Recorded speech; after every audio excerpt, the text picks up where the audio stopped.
அல்லாஹ் குர்ஆன்ல சொல்லும்போது உதுஉ இலா சபீலி ரப்பிக பில் ஹிக்மதி வல் மௌஇதத்தில் ஹஸனா வஜாதிலுஹும் பில்லதி ஹிய அஹ்சன். அல்லாஹ் திருமறையில் சொல்லி காட்டுற இன்னொரு இடத்துல நீங்க அல்லாஹ்வின் பக்கமாக அல்லாஹ்வின் மார்க்கத்தின் பக்கமாக மக்களை அழைக்கும்போது ஹிக்மத் ரொம்ப ஞானத்தோடு அழைங்க, ரொம்ப அழகான வாதங்களை முன்வைங்க. பில் ஹிக்மதி வல் மௌஇதத்தில் ஹஸனா, அழகிய உபதேசங்களை செஞ்சு அவங்களை கூப்பிடுங்க. அடுத்தது வஜாதிலுஹும் பில்லதி ஹிய அஹ்சன், எது அழகிய விவாதமோ அந்த அழகிய விவாதத்தை செய்யுங்க. ரொம்ப ஜென்டிலா பேசுங்க. எந்த இடத்திலும் வரம்பு மீறாதீர்கள், எந்த இடத்துல அவர்களை திட்டி விடாதீர்கள், எந்த இடத்திலும் அவருடைய மனதை புண்படுத்தி விடாதீர்கள். ஏன்னா ஏன் இவ்வளவு தூரம் அல்லாஹ் வந்து சொல்றான்?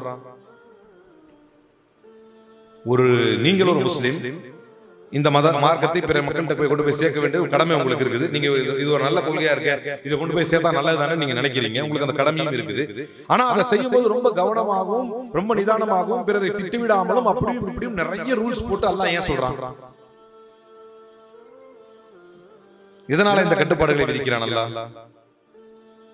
ஏனென்றால் அதற்கும் அல்லாஹ் பதில் சொல்கிறான், வமா அலைனா இல்லல் பலாகுல் முபீன். நீங்க ஜஸ்ட் சொல்றதுதான் உங்களுடைய கடமை. எப்போதுமே அல்லாஹ் நீ சொன்னியா தான் கேட்பானே தவிர எத்தனை பேர் கூட்டு வந்தாலும் கேட்க மாட்டான்.